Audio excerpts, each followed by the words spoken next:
With some states out there trying to go back into lockdown mode, it looks like this is going to be something that they're going to be saying is necessary. So let's take a quick look here, Daily Mail. Mitch McConnell is set to introduce a $1 trillion package next week that will give schools funds to reopen and extend PPP loans, but cut extra unemployment from $600 a week to as little as $200 a week. Republicans are finalizing the allocation of a $1 trillion package to rebuild the U.S. Money will be given to schools to help with reopenings and to small businesses. Unemployed will lose their $600 a week and receive $200 a week instead. Payroll taxes will be reduced in a bid to keep the economy ticking over. The bill will likely be presented to Congress this week ahead of summer recess. I'm actually good with this. Let's read the details a little bit, but $600 extra per week was way too much in my opinion. To begin with, I get why they had to do it. Band-Aid, super huge Band-Aid was needed. I get why they do it, but to extend that's kind of like, I don't know. And then payroll taxes and that reduction, I like that as well, because that incentivizes individuals to get off of unemployment and get back out into the workforce in those states where they're not trying to lock things down again. California. Republicans are expected to unveil their plan to steer the United States out of the pandemic. A $1 trillion plan with funds for schools, small businesses, and the jobless. Mitch McConnell, the leader of the Senate, is likely to unveil his proposals in the coming days ahead of the White House's scheduled break on July 31st. Okay, so July 31st. And the Senate's recess beginning on August 7th. Why wouldn't they take them at the same time? I don't know. I'm sure there's some logistical reason, but precise figures for the $1 trillion plan are still being decided, but the plan will have a heavy emphasis on education, Axios reported, giving schools increased funds to help prepare for fall reopenings. This isn't going to happen anytime soon, obviously, because it's July 20th already.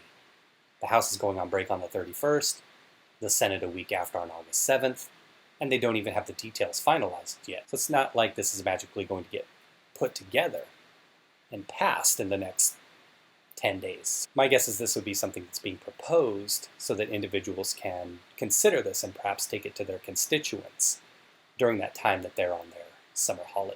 And then I guess when they reconvene, they can kind of get more into it. We'll see. I'm sure it'll be a partisan agreement and they'll come together for the greater good of the country, right? Unemployment benefits, currently at an additional $600 a week, will be reduced to around $200 a week from July 31st, a significant drop, but better than the total cancellation many expected from Republican figures. A number of Republicans have voiced opposition to the additional $600 given concerns about the deficit and that it would leave some workers gaining more money through benefits than they would through work. Some Republicans said the benefits would, as a result, serve as a disincentive to people returning to work. Democrats asserted that more money boosts the amount of spending in the economy.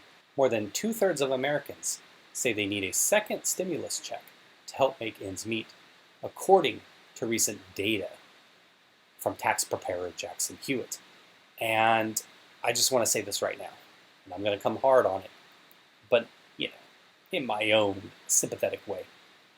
I hope that you're one of these individuals, any of you watching this video, I hope that you're one of these individuals who's in the one-third that says, no, I'm cool. I don't need a second stimulus check. Just let me go to work and let me do my thing. And I hope that because, what was it they say?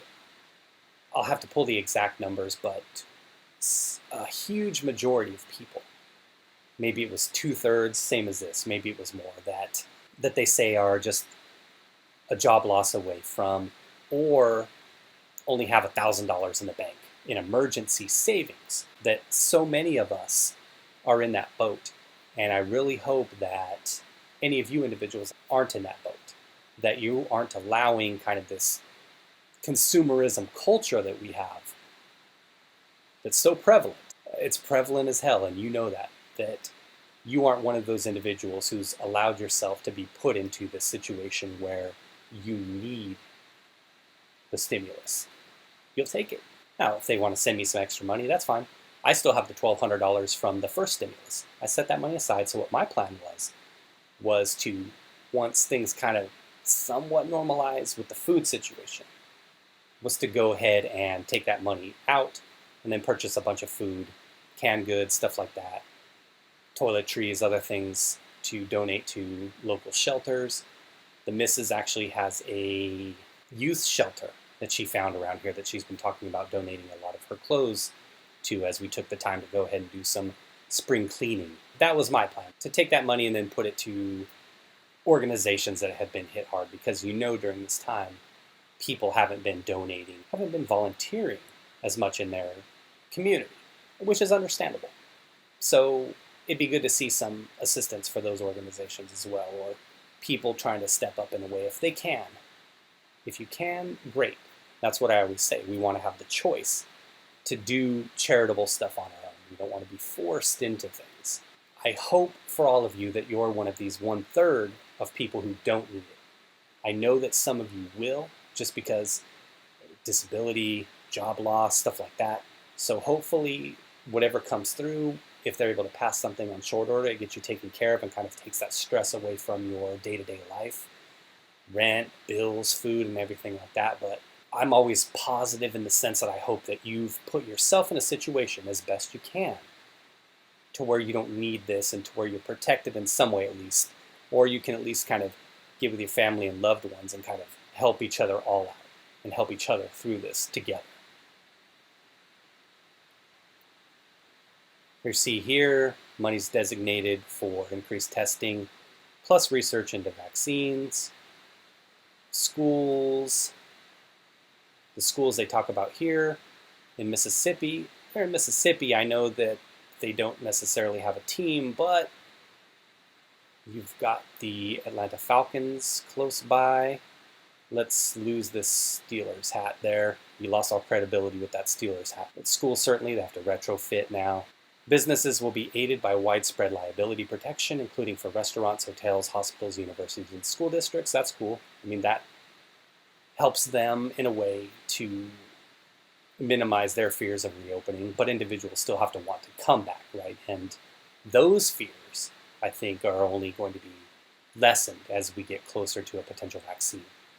Funding for 19 testing and vaccine research and development will be increased, and the bill is also likely to include a tax credit for vaccine research and development. The PPP, which dished out almost $670 billion in loans and grants to small businesses, will be extended, with the $134 billion left in the previous program's coffers being reappropriated. Small businesses' revenue loss will be a key parameter for eligibility, one source said, which is great. Now that we're getting further along in this, we can judge just how much loss people and businesses have had, and we can better kind of designate the money and everything like that. Whereas before, you just needed to throw the big, huge Band-Aid on it, as I said before. A payroll tax cut is having a renaissance moment, another source said, who says to expect something on that, given Trump's insistence it be included. And that was what they talked about a couple months ago, kind of what needs to go into the second package, and Trump had talked about that too. It's what I mentioned earlier, incentivizing people to go back to work. Those who can, of course, and who don't have their businesses shut down. There will not be any additional money for state and local governments, which is fine. I'm good with that at this point. We can reassess that down the road. I think we need to take care of individuals, small businesses, the schools, things like that first. State and local governments, we can address that another time. And it's that story, remember? You probably saw this. Minneapolis tried to come to Trump and try to get $15 million in emergency funds or whatever due to the riots and the vid, and he said, good for him. But the Republicans want to ease previous guidelines for how states can spend the leftover money appropriated in the CARES Act to ensure money gets to smaller localities.